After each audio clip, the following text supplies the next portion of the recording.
La Ligue 3 reprend ce soir, l'occasion donc de vous proposer un 11 des joueurs à suivre cette saison. J'ai fait la partie sur la Ligue 2, donc n'hésitez pas à la voir et surtout, dites-moi en commentaire quel joueur j'aurais pu mettre. On commence dans les buts avec Théo de Persin de Bastia. Il est prêté par l'AGOC où il a fait quelques matchs en Ligue 1 la saison dernière, notamment un très bon match contre Monaco.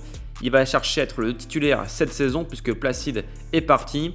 Et je pense que il peut se révéler à 25 ans comme l'un des meilleurs gardiens du championnat et pourquoi pas faire remonter Bastia. À droite, Emene Sadi d'Aubagne, c'est un ancien international espoir français de U16 à U19. Il a notamment fait la finale Euro U17 contre l'Allemagne. C'est un joueur vraiment prometteur qui, je pense, peut se révéler en Ligue 3 cette saison avant pourquoi pas d'évoluer en Ligue 1 avec le TFC. Dans l'axe, Nolan Bourichon de Valenciennes.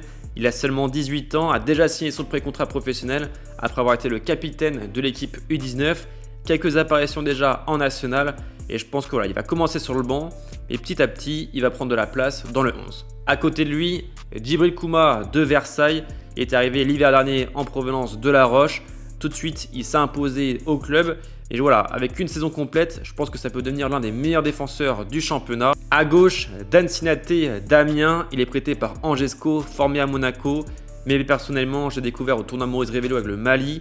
C'est un latéral offensif, mais qui est bon également physiquement. Donc il va apporter à Amiens défensivement, qui en a bien besoin. Au milieu, on commence par Enzo Montet de Thionville, prêté par le Stade Lavallois. Il avait fait grosse impression à ses débuts, notamment contre Lorient, avant malheureusement d'enchaîner des performances moins bonnes et des blessures.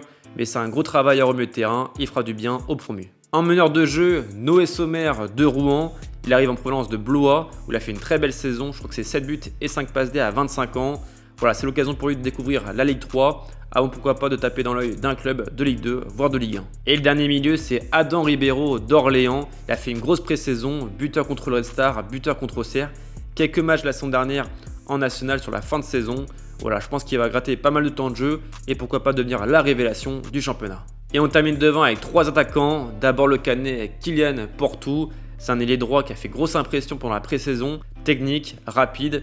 Mais surtout, c'est un joueur qui n'est pas avare d'efforts et ça, c'est important pour Caen qui joue la montée. À gauche, un profil un peu différent avec Lucas Rosier de Concarneau. Il est prêté par le Stade Rennais. C'est un profil percuteur, dribbleur, un peu comme Amadou Samoura qui a fait sensation à Concarneau. Donc je pense qu'il va vraiment se mettre les supporters tonniers dans la poche. Et enfin devant, Mansour Samb de La Roche-sur-Yon. 25 buts en 21 matchs de R1. 9 buts en 10 matchs de N3. Il était parti ensuite au Danemark où il a peu joué et donc il arrive à La Roche. Je pense qu'il peut inscrire une dizaine de buts cette saison et terminer parmi les meilleurs buteurs du championnat.